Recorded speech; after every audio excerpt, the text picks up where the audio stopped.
Assalamualaikum warahmatullahi wabarakatuh. Tahun 2003 saya tamat sekolah Madrasah Aliyah, kemudian melanjutkan ke perguruan tinggi di jurusan kependidikan. Tahun 2008 adalah untuk pertama kali saya kembali ke sekolah, bukan sebagai siswa tapi sebagai seorang guru, meskipun guru praktek. Apa yang saya temukan pada waktu itu, suasana sekolah yang jauh berbeda dengan ketika saya jadi siswa sekitar 5 atau 6 tahun sebelumnya gitu. Yang saya rasakan adalah pola pendidikan di mana siswa itu dijejali dengan sedemikian rupa pelajaran, belajar tambahan dan lain sebagainya, sehingga membuat siswa itu terlihat stres gitu. Kenapa demikian? Karena pada tahun-tahun itu masih berlaku UN menjadi faktor kelulusan gitu. Jika siswa tidak lulus ujian UN, maka otomatis dia tidak lulus dari sekolah tempat dia belajar dan harus mengulang 1 tahun lagi gitu. Nah, supaya siswa ini lulus semuanya, maka siswa itu diharuskan menambah jam belajarnya di sekolah. Itu yang saya rasakan yang pertama. Yang kedua, guru-guru ternyata sudah berubah. Maksudnya yang berubah itu bukan orangnya ya gitu, tapi cara memperlakukan siswa itu. Ketika saya masih jadi siswa tahun 2000-an gitu ya, kami mengenal ada guru-guru yang tegas, guru-guru yang killer lah begitu ya. Dan pada masa saya jadi siswa, guru-guru itu tidak segan menampar atau melakukan sesuatu yang bersifat kekerasan ya, dalam tanda kutip ya, agar siswa itu mendapatkan efek jera itu. Misalnya saya masih ingat ya, tahun 2002 ketika saya masih sekolah ya, entah kenapa saya biasanya upacara bendera. Namun pada waktu itu saya justru tidak upacara itu. Saya justru dengan beberapa orang teman-teman ya, lebih dari 10 orang, sengaja tidak ikut upacara padahal sudah berpakaian sekolah itu. Di mana kami bersembunyi? Kami bersembunyi di belakang sekolah yang agak jauh. Sana ada musola. Kebetulan di musola itu teman saya sebagai penjaganya ya, atau garin atau marbot lah. Kemudian kami ngumpul di situ bersembunyi lah, demikian ya. Nah, tiba-tiba ketika kami sedang asik berbincang-bincang itu kan di musola itu, ternyata di luar sudah berdiri waka kesiswaan ya. Tanpa banyak bicara, beliau masuk dan menempeleng kami di dalam musola itu. Saya masih ingat bapak itu tidak membuka sepatunya ya, karena mungkin saking emosinya melihat kami tidak upacara, justru duduk-duduk di dalam musola itu. Kami yang lebih dari 10 orang itu dapat jatah satu persatu itu. Bukan sekali tempeleng itu, 3 kali malahan. Saya merasakan betul itu, betapa sakitnya tempeleng guru itu yang yang keras begitu ya. Setelah itu kami dibawa ke kantor. Kemudian di kantor kami juga dihajar ya, ditempeleng lagi ya, 1 kali lagi oleh guru-guru lain gitu. Nah, setelah menempeleng, apakah urusan selesai? Ternyata tidak. Kami justru disuruh membersihkan taman-taman bunga yang rumputnya sudah tinggi gitu kan. Dan membersihkannya sampai jam 10 gitu. Jadi selama 4 jam saya tidak belajar. Itulah hukuman kami yang tidak melaksanakan upacara. Namun ketika saya jadi guru 5 tahun berikutnya ya, saya tidak lagi menemukan cara-cara yang demikian gitu. Apakah ini positif atau tidak saya juga tidak tahu. Karena efeknya adalah semakin banyak siswa-siswa yang makin tidak bermoral, tidak beradab, tidak berakhlak kepada gurunya gitu. Jadi hukuman yang kami terima ketika sekolah memang benar-benar memberikan efek jera gitu. Sehingga saya bertekad tidak akan mengulang lagi gitu. Namun ketika saya jadi guru, hal-hal seperti itu nyaris tidak ada ya. Saya jarang sekali melihat siswa yang kena tempeleng ya, karena kesalahannya yang mungkin sangat fatal gitu ya.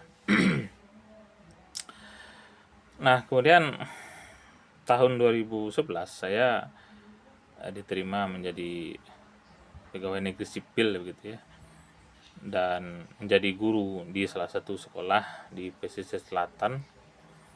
Hal yang sama juga masih saya temukan ya pada waktu itu ya. Nah, ada hal baru yang saya temukan ketika saya jadi PNS adalah guru-guru ini ternyata tidak disibukkan untuk mengajar gitu atau mendidik atau mengurus siswa itu, tapi disibukkan dengan hal-hal yang bersifat teknis gitu, administrasi, laporan dan lain sebagainya. Sehingga ini sangat menyita waktu guru, terutama yang PNS gitu ya. Nah, ketika saya jadi PNS, ini kan sudah ada yang namanya sertifikasi ya. Jadi guru itu mendapatkan tambahan gaji sebanyak gaji per bulan gitu. Namun sertifikasi itu justru menambah kerja guru gitu, terutama dalam hal administrasi gitu ya. Kemudian tahun 2016 saya pindah ke Padang.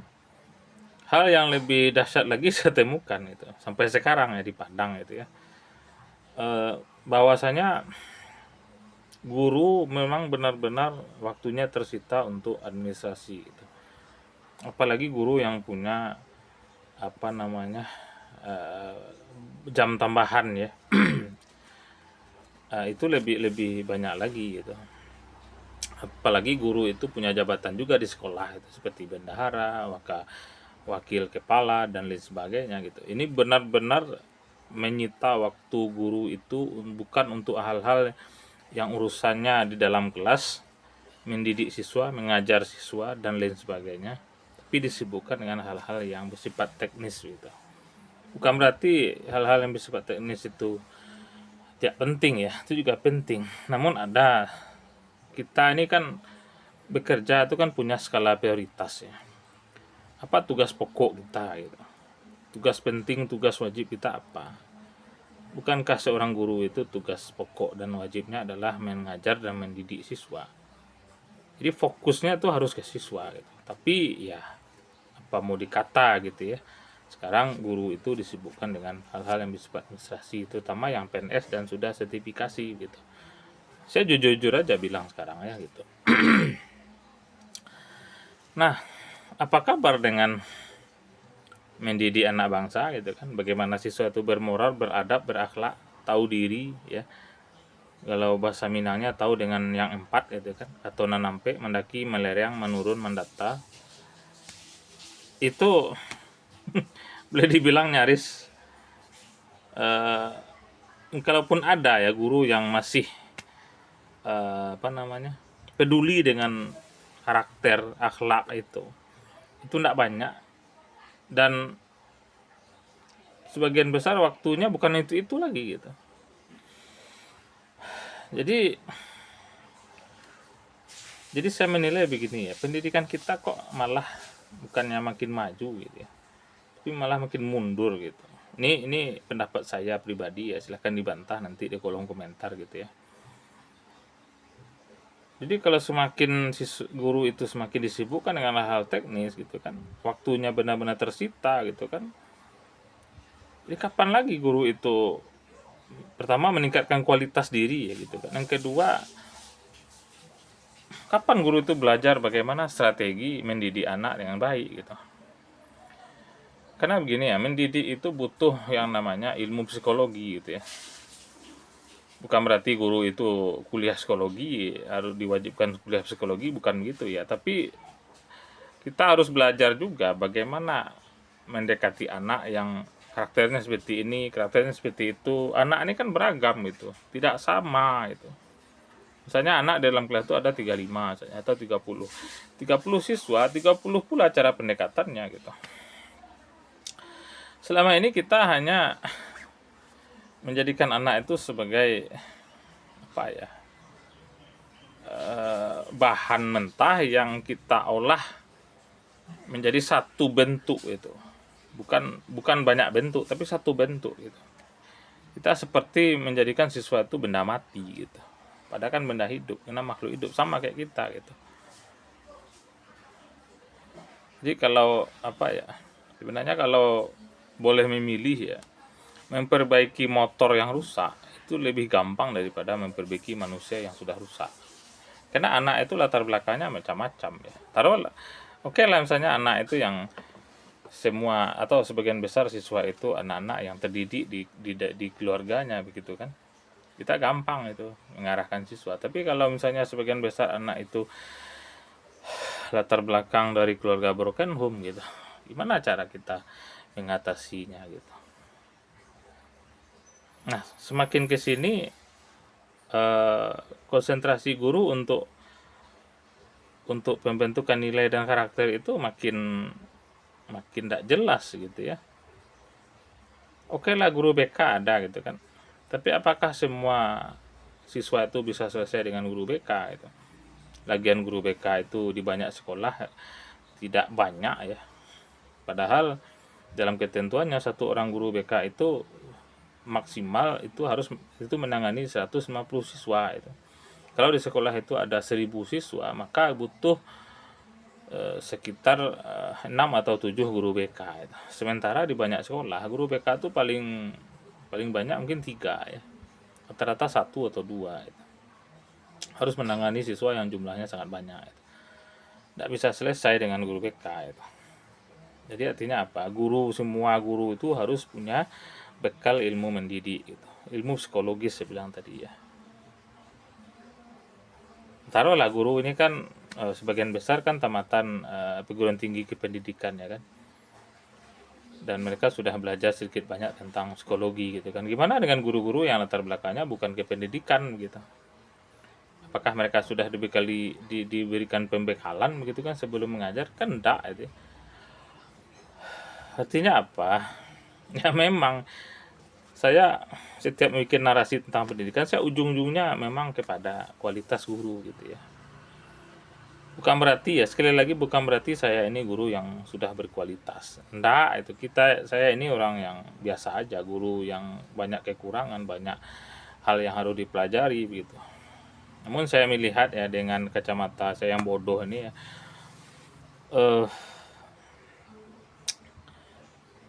kembalikan ya pola guru sekarang itu sebagaimana pola guru yang lalu gitu. Bukan berarti guru yang dulu itu lebih hebat, bukan ya. Karena saya melihat kita kadang-kadang tidak suka dengan cara sesuatu, kemudian kita menghapusnya sama sekali gitu. Jadi maksud saya begini, mendidik itu tidak bisa harus cara yang keras, enggak juga. Dengan cara yang lembut, enggak juga gitu. Jadi mendidik itu intinya tegas gitu. Ya, tegas kita. Ya, cara gampangnya begini ya. Kita bisa mencontohkan Rasulullah itu ya. Rasulullah dan sahabat bagaimana mendidik generasi gitu. Atau para ulama bagaimana mendidik generasi gitu. Ya. Dan satu lagi gitu ya. Ini yang luput itu. Cobalah ya. Jangan lagi ya. Ini terutama sekolah negeri ya. Jangan lagi kita itu memprioritaskan menerima siswa sebanyak-banyaknya gitu. ini kan kita jadi bersaing gitu, bersaing dengan sekolah lain gitu. Jadi siswa yang banyak itu justru makin memberatkan kita dalam mendidik gitu. Makanya idealnya dalam satu kelas itu paling banyak kan 25, itu udah banyak itu ya, 25 itu. Kalau bisa 20 itu ya, atau kurang dari itu gitu. Jadi kalau apalagi pendidikan itu jadikan komoditas, itu ini yang makin parah itu ya. Oke, jadi mungkin demikian saja ya. Sekilas, bukan sekilas lagi ya, hal yang perlu kita renungkan bersama tentang pendidikan. Ingat ya, pendidikan itu kunci kesuksesan. Ya, pondasinya sukses sebuah bangsa itu adalah pendidikan gitu. Kalau pondasinya keropos, ya bangunan itu runtuh gitu. Maka saya tidak akan pernah berhenti membahas tentang pendidikan gitu. Karena pertama saya guru, yang kedua eh, panggilan hati ya, bagaimana maksudnya, kita selalu mencari alternatif lain untuk kemajuan negeri gitu kan. Padahal alternatif lain itu tidak akan pernah bisa sempurna kalau pendidikan kita amburadul begitu. Ya, bangun fisik penting ya, tapi yang lebih penting adalah membangun mental gitu. Dan mental itu dibangun dengan pendidikan, bukan dengan semen gitu. Baik, demikian saja. Assalamualaikum warahmatullahi wabarakatuh.